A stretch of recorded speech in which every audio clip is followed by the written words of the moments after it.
l'instant à Galia que c'est d'autant plus important à nos yeux qu'on puisse se réunir, se retrouver ici dans l'auditorium de l'Hôtel de Ville, qui est votre maison, celle de toutes les Parisiennes, de tous les Parisiens, et pour y montrer un spectacle important. Il nous semblait, et dès que Galia nous en a parlé, qu'il fallait montrer ce travail en soutien aux artistes en Russie qui continuent à faire leur travail et à délivrer un message d'espoir malgré tout. Alors dans ce spectacle, comme dans la situation des deux artistes qui ont eu le courage de le présenter, qui en payent très cher le prix aujourd'hui, c'est difficile de trouver cette note d'espoir un peu comme aujourd'hui, mais justement, on souhaite être ensemble avec vous et je voulais simplement vous redire tout le soutien de la mairie de Paris à la résistance, à l'opposition en Russie, qui se battent et qui se battront toujours contre ce régime. Merci à vous tous et à vous toutes d'être là ce soir.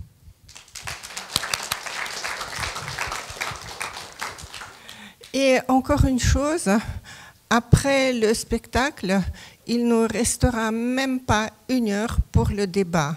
Donc ce que je vous propose, on va écouter d'abord les intervenants donc, de la table ronde, mais il y aura la possibilité de poser quelques questions, très peu, et ce que je demande, c'est que vous le fassiez par écrit, c'est-à-dire en nous envoyant, en nous transmettant sur scène des petits bouts de papier, parce que l'expérience montre que quand les gens commencent à parler, c'est souvent même pas pour poser une question, mais simplement pour s'exprimer. Et malheureusement, ce soir, on n'aura pas le temps à cela. Ce que je peux vous promettre, c'est que si vous nous envoyez, donc faites parvenir vos petits mots par écrit, même si vous y ajoutez l'adresse email, même ceux dont on n'aura pas la possibilité de répondre aux questions sur place, on vous répondra par écrit. C'est notre engagement de tous les participants et organisateurs de cette soirée. Et maintenant, il est 7h02 et je propose, la salle n'est pas encore pleine, mais en principe, la plupart des gens, je suppose, sont venus. Donc, on va commencer la projection. Je ne sais pas de qui ça dépend. À qui je donne le signe de démarrer, Геннадий? Добрый вечер. Здравствуйте. Инструкция номер 1. Как провести брачный обряд никах по скайпу. Итак, многие исламские ученые не признают никах по скайпу. Мотивируя это словами из книги Равзан ат-Талибин, вот такими. Если человек написал слова признания тому, кто не рядом, то такой брак, угощайтесь, пожалуйста, не считается действительным, так как это... Je voudrais juste vous dire 2 mots parce que j'ai l'impression que peut-être tout le monde n'a pas compris certaines choses sur ce spectacle. En fait, le Clair Faucon, c'est un conte russe sur un grand amour. C'est un conte où la femme rencontre un homme qui tantôt est un faucon et tantôt un homme, et elle tombe amoureuse de lui, mais les méchantes sœurs blessent le faucon et il s'envole pour toujours. Et donc c'est cette femme qui, ça se répète plusieurs fois dans le spectacle, qui doit user 3 paires de souliers de fer, etc., et qui doit faire beaucoup d'efforts pour retrouver son bien-aimé. Donc ça, c'est juste le cadre du folklore russe. Maintenant, quelque chose d'un peu plus sérieux. Les jeunes femmes qui ont écrit et mis en scène ce spectacle, à savoir Zhenya Berkovich, la réalisatrice, et Svetlana Petrichuk, l'auteur, ont reçu pour ce spectacle 2 très grands prix russes, les principaux prix pour le théâtre russe, qui s'appellent Masque d'or, qui, malgré tout, arrivaient à garder une certaine indépendance du régime, mais à la suite d'une dénonciation, en mai 2023, donc en 2022, elles ont reçu 2 fois le Masque d'or pour le meilleur spectacle et pour les costumes, je crois. Et ensuite, donc en mai 2023, les 2 ont été arrêtés, accusés d'apologie de terrorisme. Elles sont en prison comme si c'était des grandes criminelles. En attendant leur procès, il y a eu déjà une expertise totalement anti-scientifique parce que, comme vous savez, la société russe actuellement est une société en proie à l'obscurantisme, je n'ai pas d'autre mot. Et donc, maintenant, cette expertise a été reconnue quand même anti-scientifique, mais on ne les a pas libérés, ils continuent à être en prison.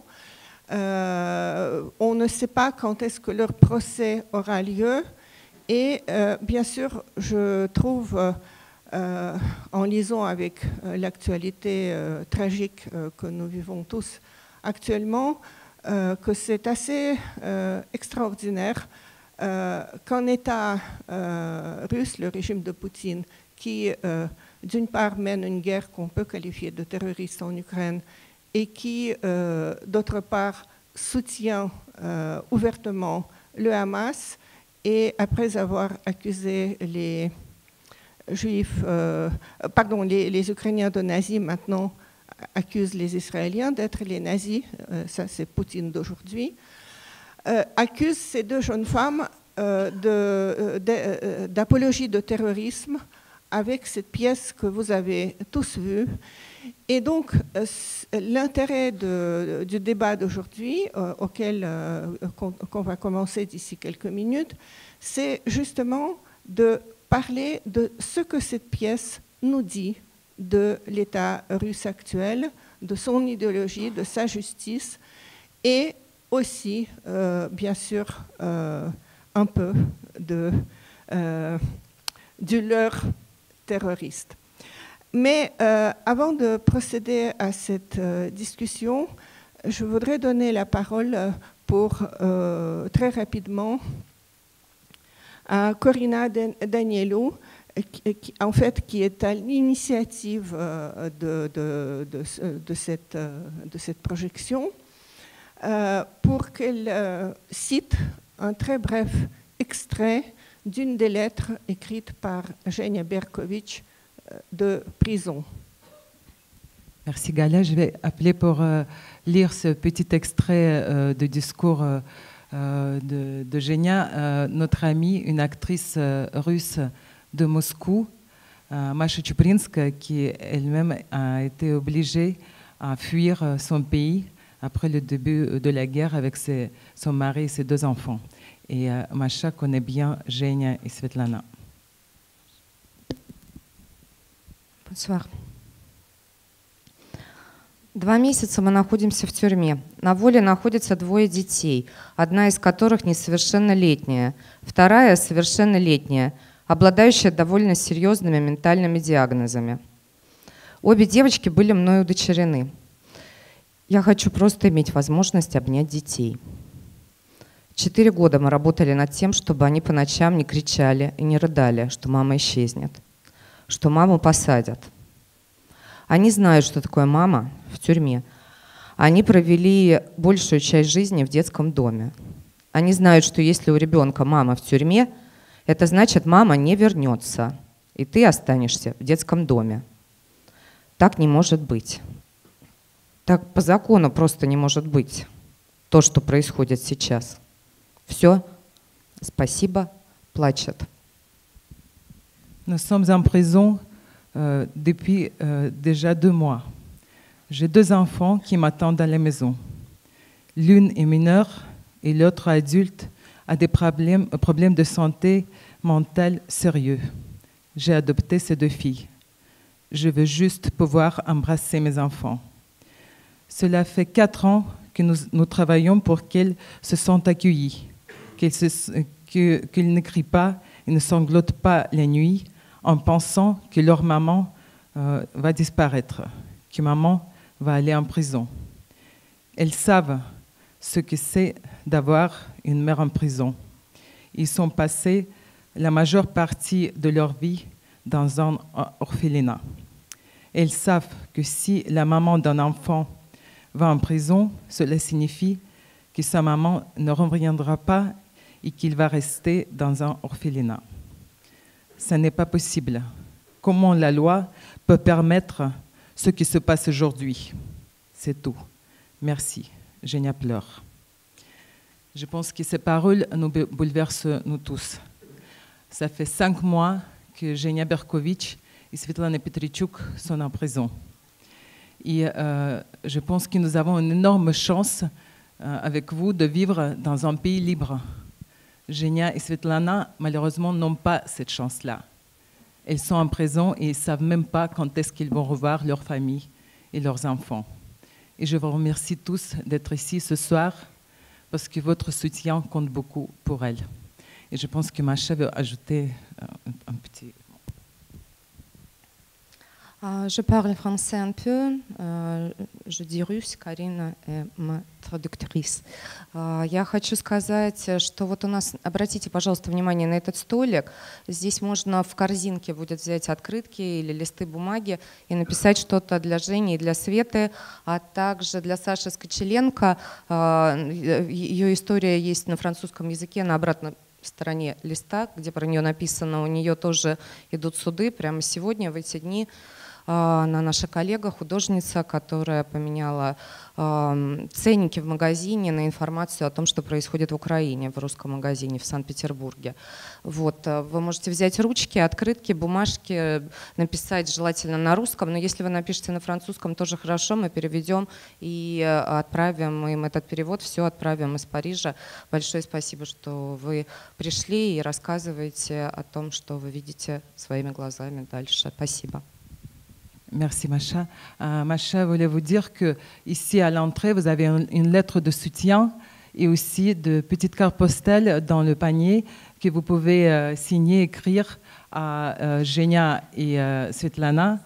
Si vous pouvez écrire en russe, ça serait bien, mais vous pouvez les écrire aussi en français, on va les faire parvenir et traduire. Il y a aussi une lettre d'une amie de Masha, qui est en prison aussi aujourd'hui, parce qu'elle a échangé dans un supermarché les étiquettes avec les prix pour les petits flyers avec l'information de ce qui se passe en Ukraine. Merci pour votre soutien encore. Je passe la parole à Gala Kerman. Merci beaucoup. J'appelle donc les participants de notre débat. Masha Makeyev. Ça marche ou pas? Celui-là, ça marche pas? Est-ce que ça Je ne vois pas d'ici. Dimitri Ça marche? Gluchovski est là? Oui, il est là. Et Antoine Nicole? Oui. Bon. Donc, je suis contente, tout le monde est présent. Bonsoir. Enchantée. Enchantée. Voilà. Écoutez, on va peut-être, comme j'ai dit, comme ces femmes sont jugées pour cette pièce, il faut comprendre qu'est-ce qui a heurté les autorités russes au point où un spectacle primé, reconnu, et qui, vous avez pu tous voir que c'est tout sauf apologie du terrorisme, les a amenés en prison. Donc, on va peut-être poser d'abord la question à Antoine Nicole, qui est un jeune intellectuel très impliqué dans le combat de démocrates russes et qui est co-traducteur de cette pièce. Qu'est-ce qui vous a amené à faire la traduction? Parce que je pense que vous avez commencé à le traduire avant que les filles ont été arrêtées. Non. Merci. Concernant la traduction, non, pas du tout. On a commencé à traduire au début de l'affaire, à l'initiative de Liena Gardienko, qui est ici, avec Alexis Vadreau, ici présent également. On a fait cette traduction à 3, comme ça a été indiqué à la fin de la projection. Non, en l'occurrence, c'était circonstanciel, et moi-même, j'ai découvert la pièce à ce moment-là. Voilà, ça, il n'y a pas de... Je me permets une toute petite note très rapide à ce niveau-là, c'est que la traduction va être publiée aux éditions Espace d'un instant, prochainement, on n'a pas encore la date, dans une version un petit peu remaniée du texte que vous avez vu ici. Et on a déjà des projets aussi de nouvelle mise en scène de ce spectacle en français, à l'initiative d'une metteuse en scène aussi émigrée en France, Vika Prevalova, qui n'est pas ici, je crois. Voilà pour ça. Est-ce que vous voulez que je complète sur le... Peut-être 2 mots sur le fond quand même. Oui, sur le fond. Alors, sur le fond, moi, j'ai un petit peu réfléchi ces derniers temps, relu l'expertise destructologique de la pièce. Et ce qui m'a semblé finalement, c'est qu'en fait, cette question d'apologie du terrorisme, on ne peut pas du tout la comprendre si on part du principe que ce qui est visé par les autorités russes là-dedans, c'est l'apologie de l'État islamique. En réalité, pour moi, ça rejoint un autre élément de langage qui est très courant depuis un peu plus d'1 an, même peut-être 2 ans, dans les médias russes officiels, c'est le terrorisme féministe. Et je pense qu'en réalité, ce qui se passe avec cette pièce, c'est qu'il y a il y a 2 thèmes qui se rejoignent malencontreusement, des autrices féministes et un thème terroriste. En réalité, je pense que c'est clair pour tout le monde, les actrices, les personnages de la pièce ne sont pas de jeunes féministes, ce sont au contraire des jeunes filles qui se font avoir par une propagande qui ne sont pas éclairées. Si on lit en détail l'analyse destructologique donc, qui est au fondement de ce procès, il y a une affaire qui est en fait mise en avant par les analystes et qui me semble assez intéressante. C'est une affaire qui a été évoquée uniquement dans les médias officiels russes, et pas du tout dans les médias indépendants. C'est l'affaire Polina Dvorkina, qui est évoquée précisément dans cette analyse destructologique. Et donc Polina Dvorkina, c'est quelqu'un qui en mars 2022, dans l'oblast de Krasnoyarsk, a assassiné son père et aurait programmé un attentat dans une école maternelle avec pour but d'assassiner tous les jeunes garçons, exclusivement. Et c'est une affaire qui a été jugée finalement en juillet dernier, en plein pendant l'affaire Petritchouk-Berkovitch également, avec un mot d'ordre qui était le terrorisme féministe. Pour moi, c'est la seule chose qui permet vraiment de comprendre en fait le fond de cette affaire, qui n'est pas vraiment dite dans les éléments du procès, que Svetlana Petritchouk et Berkovitch elles-mêmes ne mentionnent pas dans les rares interventions qu'elles font, parce que je pense que c'est ça le fond du problème en réalité. C'est la décrédibilisation, comment ils disent, non pas de l'armée russe, mais du virilisme russe. Je pense que c'est ça le problème pour les autorités, c'est que l'homme russe est comparé à un terroriste, et au point même que une jeune femme russe peut aujourd'hui préférer partir dans les rangs de l'État islamique plutôt que de faire le ménage pour son moujik russe. Voilà. Ça, c'est mon point de vue. Je pense que c'est important de bien prendre en vue cette idée du terrorisme féministe, qui est très mise en avant dernièrement, et je pense que c'est un petit peu ça la clé pour comprendre cette affaire qui, sinon, est incompréhensible. Merci beaucoup, Antoine. Je vais peut-être demander à Masha Makeyev de dire quelque... Est-ce que vous avez vu cette pièce avant ou vous la découvrez? Non, je l'ai découverte avec vous. Oui, d'accord.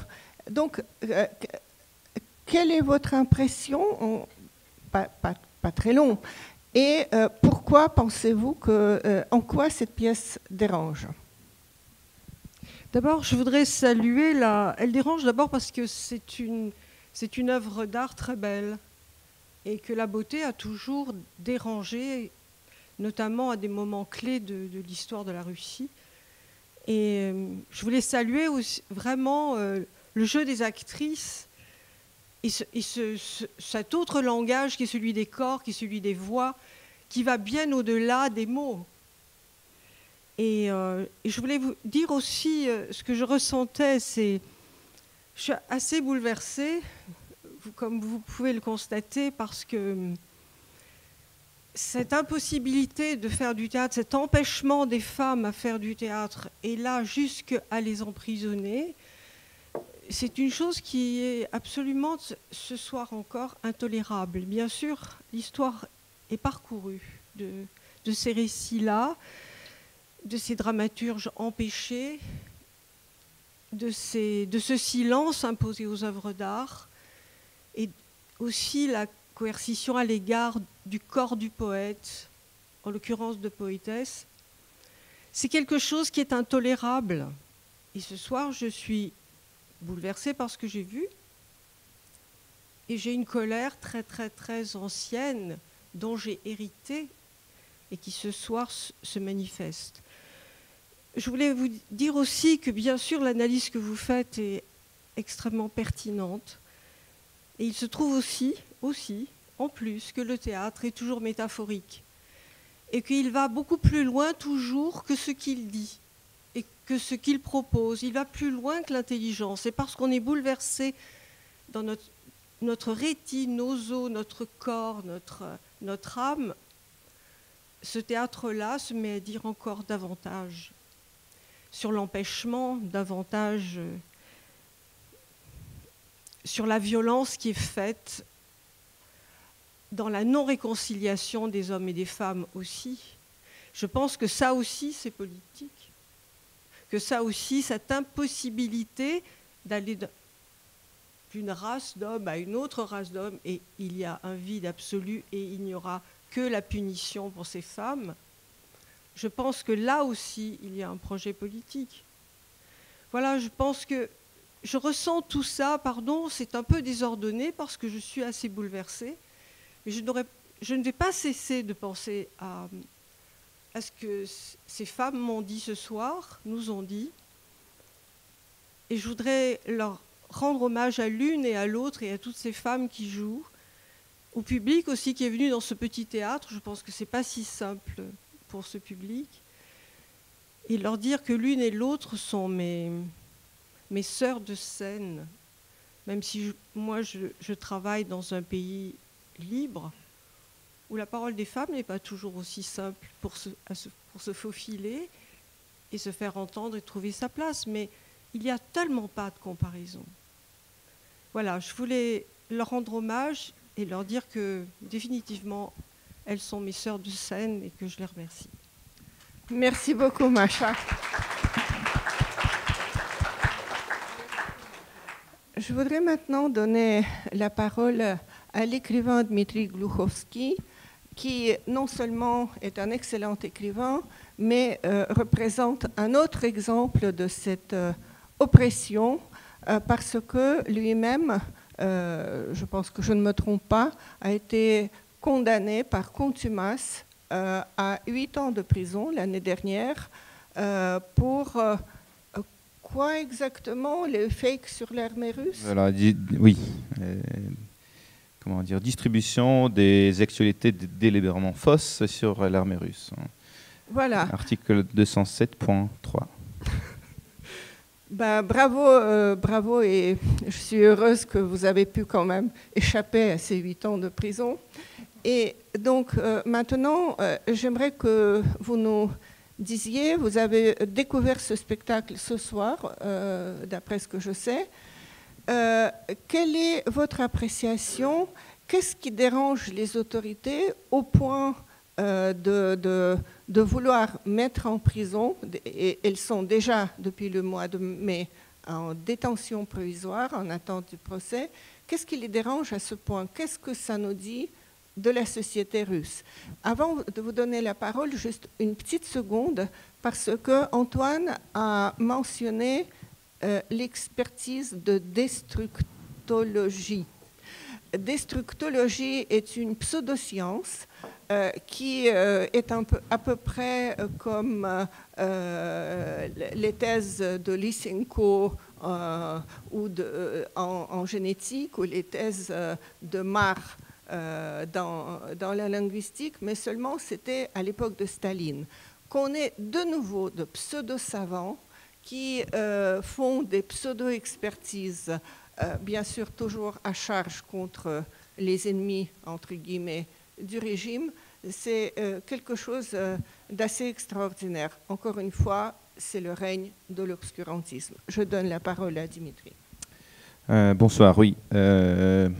Heureusement pour moi, je suis, malgré le fait que moi j'ai déjà été condamné à 8 ans et demi en prison, je suis ici donc bien nourri, content, pas comme Evgeny Berkovitch qui, à mon avis, n'a pas du tout souffert pour ce spectacle.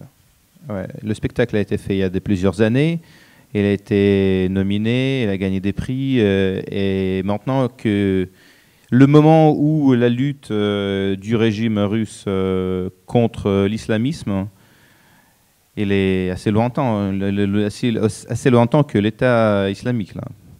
Maintenant, le régime russe devient de plus en plus fondamentaliste.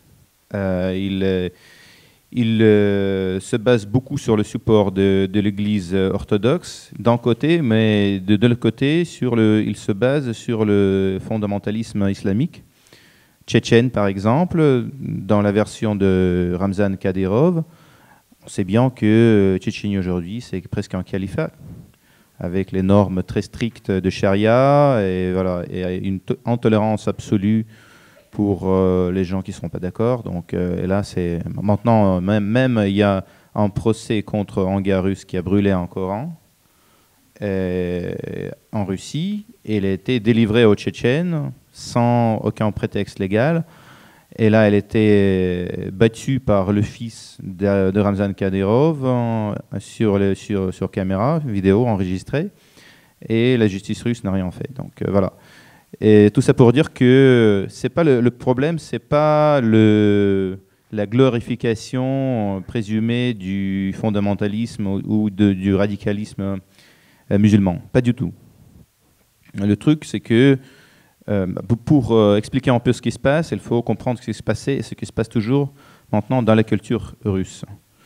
Culture sponsorisée par l'État. Il y a certaines formes de la culture, comme le cinéma, le théâtre, qui ne peuvent pas, chez nous, survivre sans un support de l'État.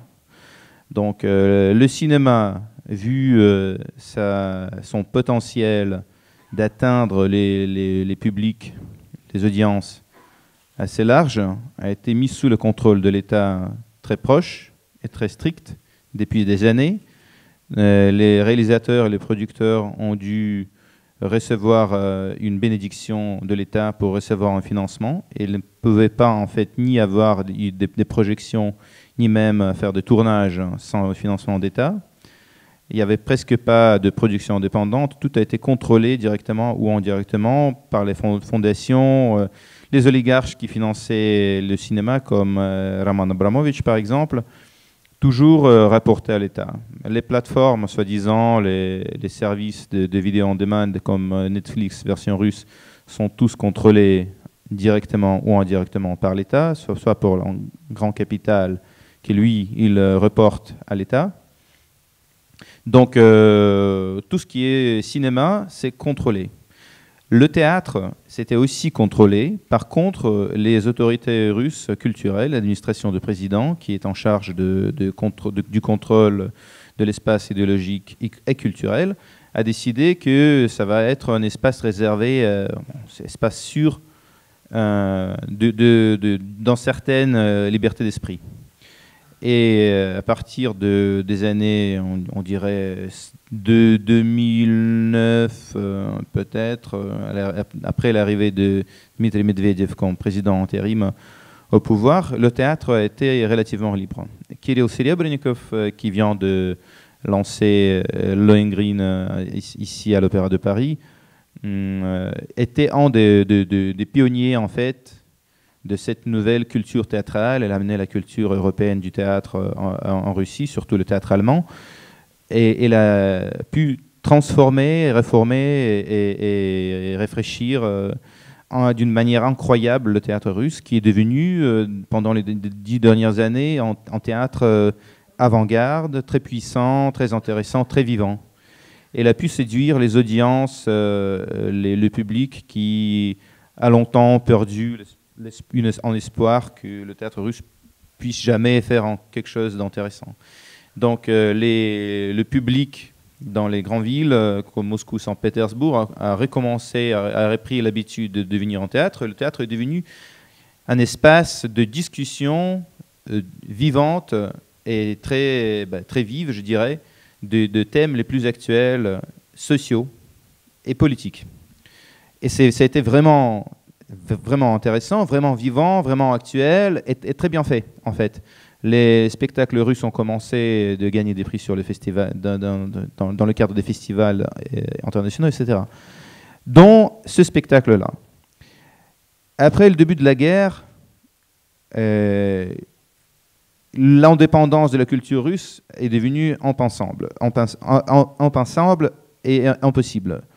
Et pour le faire, en fait, pour donner un signe de fin de l'époque aux écrivains, aux producteurs, aux réalisateurs, aux acteurs, aux comédiens et aux réalisateurs de théâtre, que cette époque de la liberté est finie, ils ont lancé en nombre des procès juridiques, légaux, donc ils ont choisi une tactique de persécution des intellectuels et des artistes choisis, pas pour ressortir répression de masse, juste ils ont décidé de choisir un producteur, un réalisateur de théâtre, en écrivain, en comédien, etc., et d'ouvrir des cas criminels pour des raisons différentes. Donc moi, j'ai été choisi comme un représentant du royaume de la littérature. Monsieur Rodniansky, qui est un producteur ukrainien et russe, parce qu'il a été très actif en Russie. Peut-être c'est le producteur le plus prominent, c'est le producteur d'ailleurs de Monsieur Zvягintsev, qui a produit les films les plus connus de Monsieur Zvягintsev. Lui, il est accusé sous le même article 207.3 comme moi, c'est les informations fausses sur l'armée russe, jusqu'à 10 ans en prison. Et voilà, et Yevgeny Berkovitch, elle a été choisie pour un spectacle ancien qui à l'époque n'a pu attirer aucune colère de la part d'aucune institution d'État. Mais maintenant, ils ont choisi ça parce que c'est très difficile de la défendre, parce que c'est la glorification, justification de terrorisme. Il faut avoir quand même beaucoup de courage pour oser justifier quelqu'un qui n'est pas ton ami si cette personne est accusée de justification de terrorisme. Là, même en Europe, aux États-Unis, tu vas avoir en peine d'expliquer que c'est une accusation fausse, hein, qu'on ne parlait pas de terrorisme. En fait, on a vu bien ce spectacle. S'il y a quelque chose, ça justifie les pauvres femmes qui ont été trompées et ça accuse le terrorisme et la manipulation absolument dégueulasse que les recruteurs de l'État islamique ont fait. Donc, mais ce n'est pas le cas, parce que Yevgeny Berkovitch, elle est toujours une activiste anti-guerre, assez prominente. Et c'est pour ça, en fait, de cette manière en direct, qu'elle a été punie. Mais surtout, le but de cette punition, c'est d'éduquer les intellectuels russes en leur montrant en de chez eux. Maintenant, chaque acteur, comédien, réalisateur de théâtre va se rappeler de Yevgeny Berkovitch et penser 2-3 fois avant d'oser de dire quelque chose ou de faire un spectacle avec des sens cachés ou quelque chose comme ça. Hein. Donc, c'est à comprendre.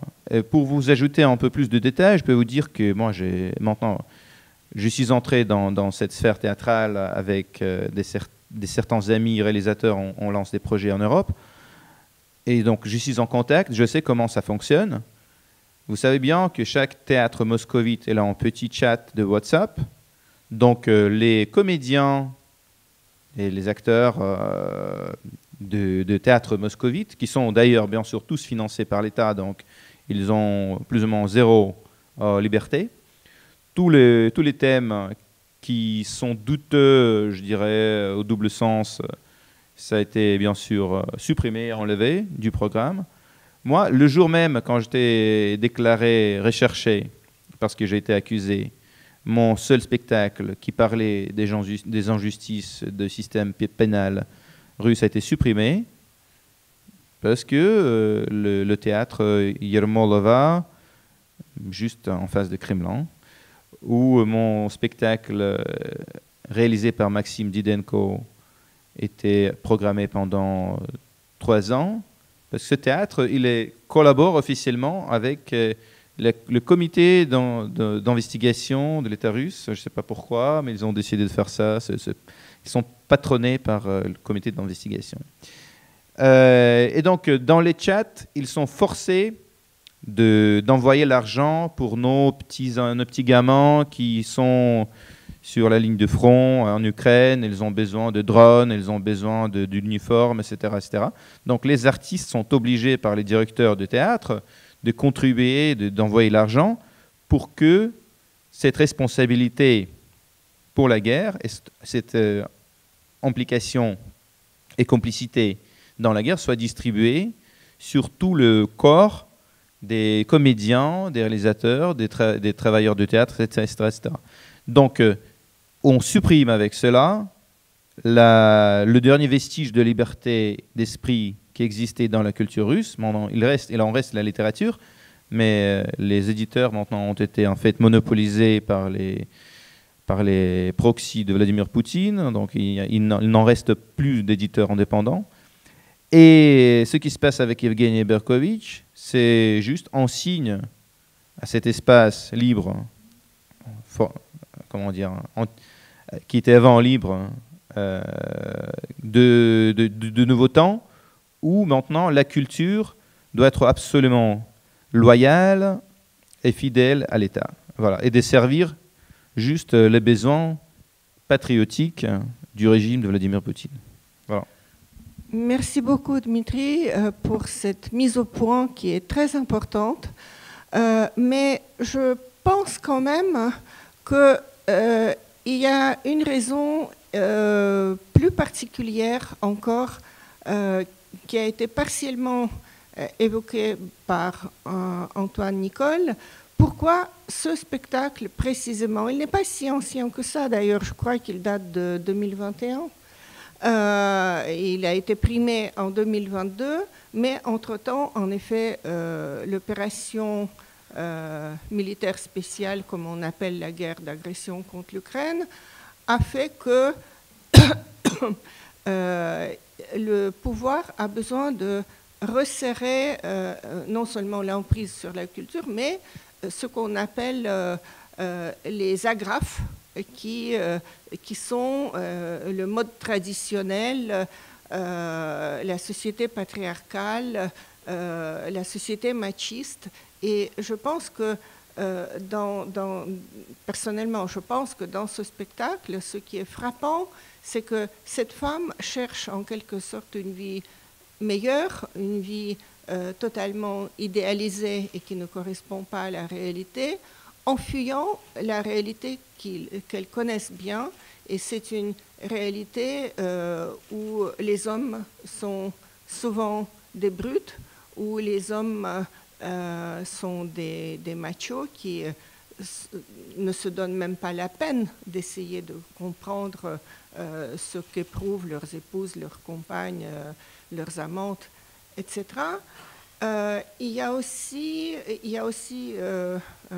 quelque chose de très important, c'est que c'est aussi la parodie du système de justice en Russie, parce que dans ce spectacle, c'est à la fois les histoires de ces femmes, mais c'est aussi le procès de cette femme et ces condamnations totalement injustes. Donc, moi, mon sentiment, c'est que cette pièce est en quelque sorte le miroir de la société russe et ce miroir ne plaît pas aux autorités. Qu'est-ce que vous en pensez, Antoine? Je suis d'accord avec je mettrais une petite nuance quand même, qui est que le personnage de la juge aurait pu être représenté de manière beaucoup plus caricaturale et violente. C'est-à-dire qu'il y a des moments où quand elle parle, bon, quand elle dit comment on peut tomber amoureux de quelqu'un sans avoir vu sa photo, mais t'es complètement débile ou quoi, ben pourquoi pas. Enfin, il y a malgré toute sa condescendance et toute la violence de ses propos, c'est pas pour moi c'est pas la figure de juge la plus violente, disons, qu'on aurait pu représenter. Et je pense pas que ce soit ça. C'est plus effectivement il y a une part de parodie qui est claire, mais c'est une parodie qui vise qui est liée directement à la naïveté de la jeune fille en question. Donc on a une part, on partage une partie du regard de cette juge sur elle aussi, parce que forcément on condamne aussi, nous aussi, parce que la naïveté de cette jeune fille, où on a pitié d'elle évidemment, elle nous touche, mais voilà, on est invité à porter un regard critique sur elle quand même. Donc pour moi, je dirais que je suis pas certain que je pense pas que ce soit ça qui était vraiment décisif, la représentation de la justice en tout cas. Et qu'est-ce qui a été décisif?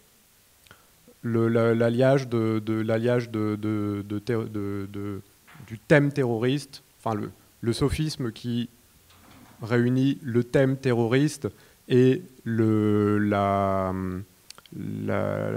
déception des femmes russes, de la femme russe lambda vis-à-vis de l'homme russe lambda, que l'homme russe ne satisfait pas la femme russe, et ça dans un contexte effectivement militaire où c'est la puissance virile qui doit être mise en avant et qui est une valeur absolument fondamentale, je pense que ça ne passe pas. Après, effectivement, je rejoins aussi ce que disait Dmitri Gloukovski sur le fait que évidemment c'est un exemple, évidemment ils auraient pu ça aurait pu être quelque chose d'autre, mais il se trouve quand même que ça tombe bien, les ingrédients étaient là pour faire quelque chose qui fonctionne. Exactement. Masha, et quel était votre regard sur cette société russe que vous voyez à travers cette pièce? Alors moi, forcément, j'ai un regard beaucoup plus innocent et beaucoup moins, évidemment, précis que nos amis. Mais il me semble aussi que, quand je parle le côté métaphorique du théâtre aussi, c'est qu'il me semble que dans ces jeunes femmes ballottées entre deux utopies, entre le premier fiancé qui ne les satisfait pas parce que... Et puis le deuxième qu'elles vont voir, qu'elles ne voient pas et qu'elles vont aimer. J'y vois aussi la métaphore de la société russe qui a été illusionnée, à qui on a prêché une grande utopie, à qui que l'on a privé de la vérité au fond. Enfin, c'est un État qui ne dit jamais la vérité. Ben, quand vous ne dites pas la vérité, forcément... elles sont désorientées, elles ne savent pas où elles vont. Et bien sûr, c'est là où ce spectacle est particulièrement formidable, c'est qu'évidemment, il y a le problème du féminisme, évidemment, il y a cet éloge de la survirilité, parce qu'il y a l'éloge de la guerre dans le discours étatique. Mais derrière tout ça, il y a encore aussi cette société russe qui est aussi cette femme qui est là et qui dit et qui de toute façon va être punie à la fin. Qu'elle est aimée à gauche ou qu'elle est tentée d'aimer à droite, de toute façon, elle ne comprend rien. Voilà. Et quand on retire la vérité à un peuple, il ne sait plus où aller. Et ça m'a profondément touchée, ça. Merci Masha. Je voudrais aussi poser une question à Dmitri. Il y a à la fin quelque chose de très cruel parce que ce sont comme des réactions de la société qui sont sans aucune pitié pour ces femmes, avec beaucoup de haine. Et c'est cette haine aujourd'hui qui caractérise aussi, à mon sens, la société russe. Qu'en pensez-vous? Bon, pour ça, il faut, comme d'habitude, il faut contextualiser tout. Donc, ça à comprendre que, à mon avis, la société russe est privée des droits, des possibilités de protéger ses droits, des libertés, et parce qu'elle est privée de droits, de libertés et de dignité, M. Poutine a dû commencer cette guerre. Parce que on a, comme dans certaines dictatures dans les pays arabes, par exemple, ou à l'époque dans les pays sud-américains, quand on ne laisse pas ni liberté, ni droit, ni dignité à la population, on doit toujours diverger l'attention du public, des soi-disant électeurs, qui en fait ne peuvent rien élire, à une image d'un ennemi extérieur ou antérieur. Et ça fonctionne de la même manière dans toutes les dictatures. Donc là, on a dû commencer cette guerre sanglante parce que M. Poutine s'est retrouvé en impasse, parce qu'il a vu que ça fait déjà une bonne dizaine d'années qu'il n'arrive pas à améliorer les situations de la population.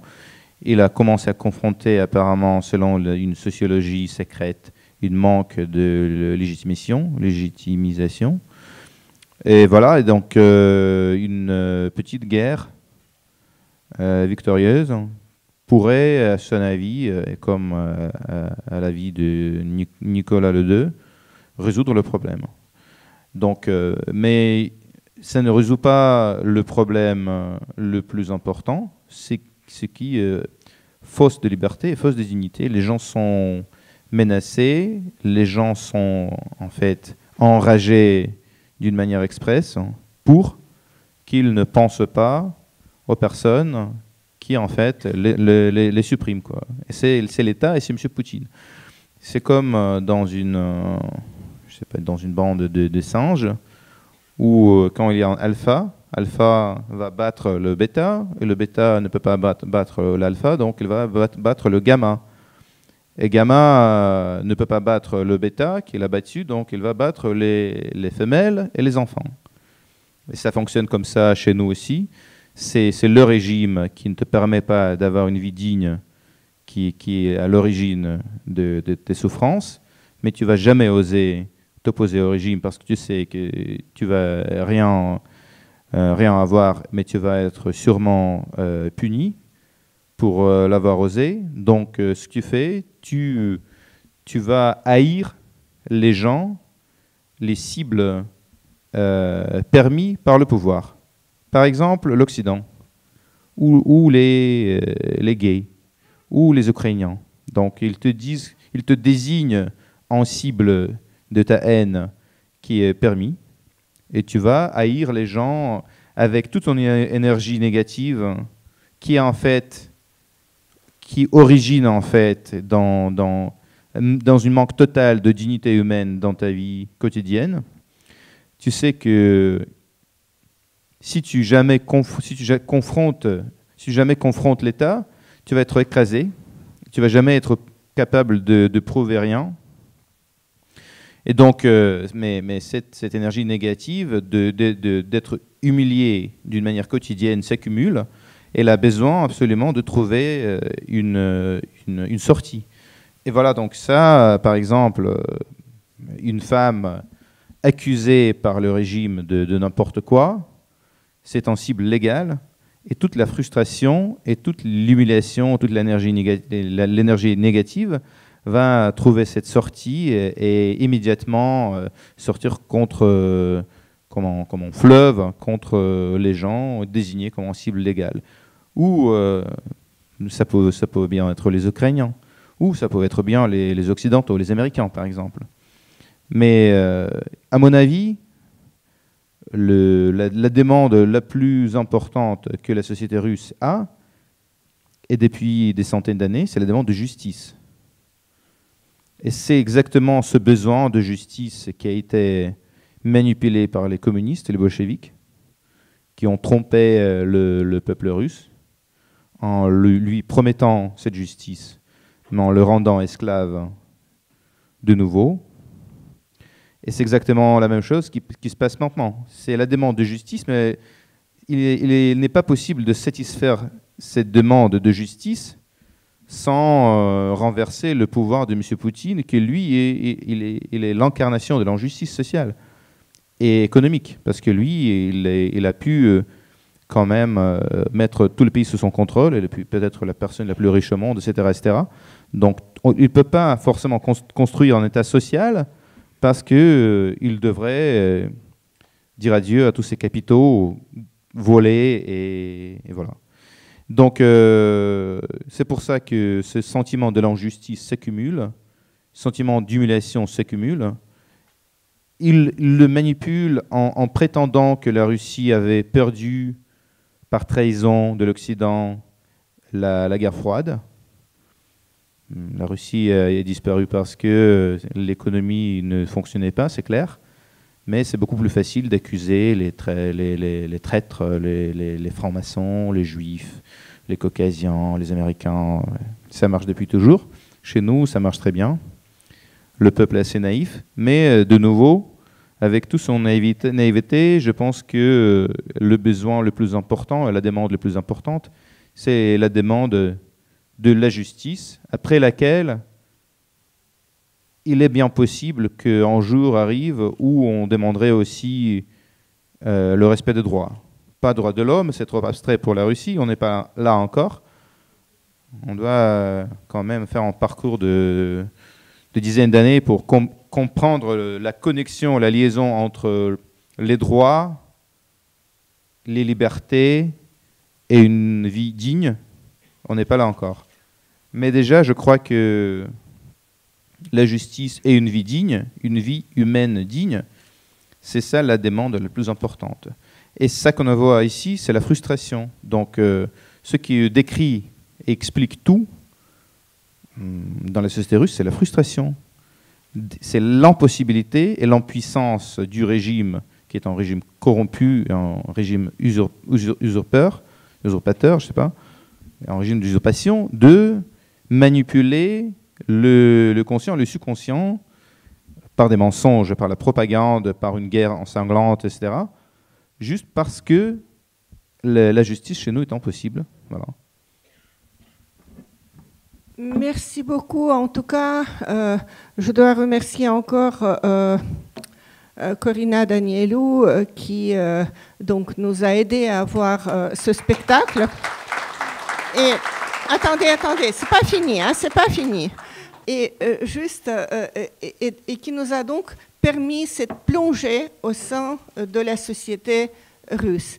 Et maintenant, avant de se séparer, parce que, comme je vous ai dit, on va nous chasser dans 5 minutes tapantes, on va projeter l'adresse de l'actrice dont vous connaissez le nom, Masha Merrill, qui n'a pas pu être là avec nous ce soir, mais qui a d'avance enregistré une petite vidéo adressée directement à ces deux jeunes femmes persécutées par la justice poutinienne. S'il vous plaît.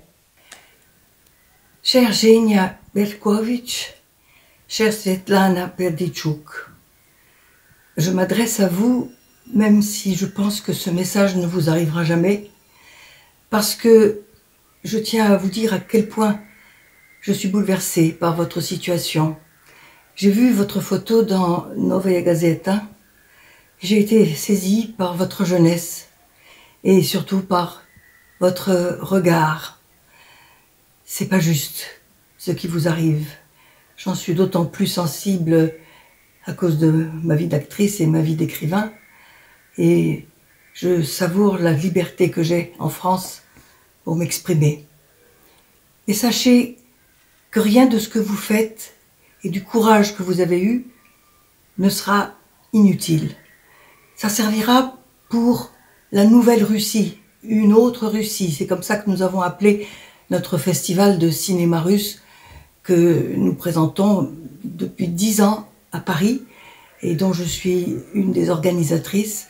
Donc tout ce que vous faites, ça prendra du temps, mais ça fera changer la Russie, j'en suis persuadée. Parce qu'il y a une opposition, il y a des gens qui, comme vous, s'opposent à la guerre, à Poutine, à la violence. Donc je vous félicite, je vous souhaite beaucoup de courage. Je sais que la condition de l'incarcération en Russie ne doit pas être rose, et j'espère que tous les messages que nous pourrons vous faire passer vous aideront à garder le moral et à penser à l'avenir. Je vous embrasse toutes les deux. Je suis Masha Merrill, et je suis avec vous de tout cœur.